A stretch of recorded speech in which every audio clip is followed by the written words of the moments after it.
Bagamat hindi po napabilang si Jerwin Angkahas sa undercard sa salpukang Manny Pacman-Pacquiao at Mario Barrios noong July 19 na ginanap sa MGM Grand Arena Las Vegas mga bossing, ay magkakaroon po ng laban bukas si Jerwin Angkahas sa Amerika.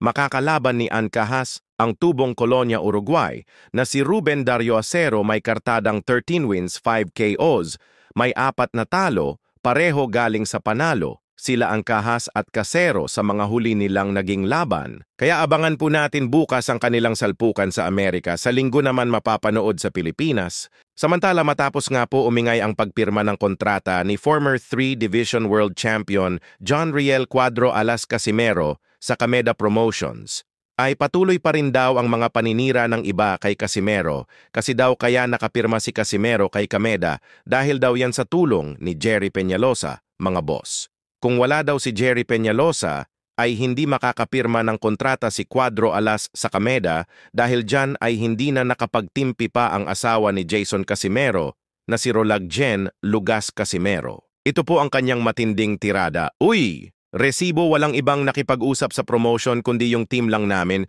Bakit nababanggit kayo na pangalan na hindi naman talaga kasali? Sobrang fake news. Sa isang post naman sinabi dito ni Rolagjen Lugas Casimero, eto yung Zoom meeting, wag maniwala sa fake news na may tumulong na iba para magka-promotion kami. Dagdag birada pa ni Mrs. Lugas Casimero, mga bossing.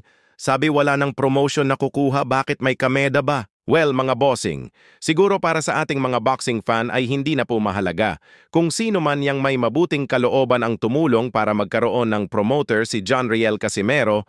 Ang mahalaga sa ating mga fans ay muli po natin mapapanood na magbabalik action sa ibabaw ng lona si John Riel Casimero. Salamat po.